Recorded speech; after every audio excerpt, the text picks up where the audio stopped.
পেঁয়াজ কুচি, পেঁয়াজটা একটু হালকা ভাজা হতে থাকে, সেদিকে একটু মশলার একটা পেস্ট বানিয়ে নেব। শুকনো লঙ্কা গুঁড়ি,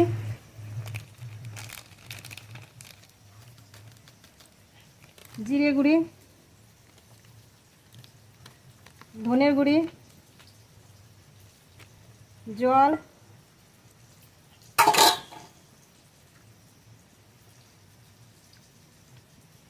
এবার মশলার পেস্ট দিয়ে দেব।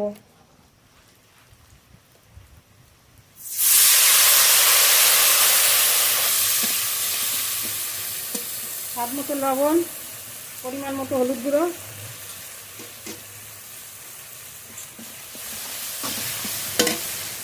আদা রসুন বাটা দেবো। মশলা খুব ভালো করে কষিয়ে নেব। মশলা খুব ভালো করে কষিয়ে নিয়েছি, মশলা থেকে তেল ছেড়ে দিয়েছে। ভেজে রাখা আলু দিয়ে দেব।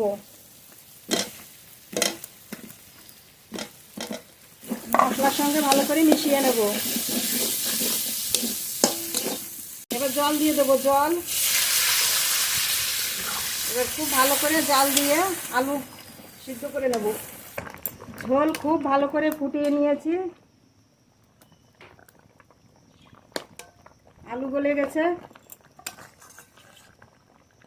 ভেজে রাখা মসুরির ডালের বড়া দিয়ে দেব।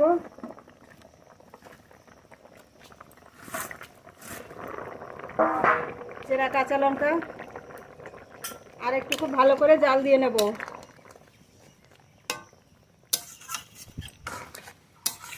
মুসুরি ডালের রসা রান্না হয়ে গেছে, এবার গরম মশলা দিয়ে নামিয়ে নেব।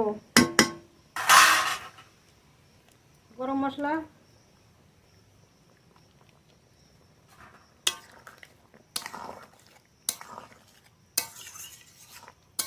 এবার নামিয়ে নেব।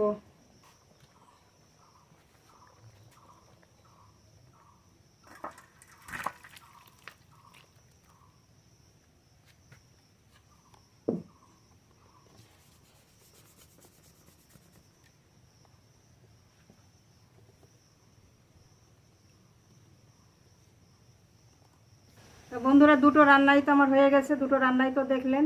এখন গরম গরম ভাতে দুপুরবেলা খেতে হবে, খাবার তুলবো। দুধমান কচু শাকের ভর্তা। আমাদের এখানের এই কচু শাকে কিন্তু একটুও গলা চুলকায় না। এই কচু শাকগুলো খুব ভালো শাক। মুসুরি ডালের রসা।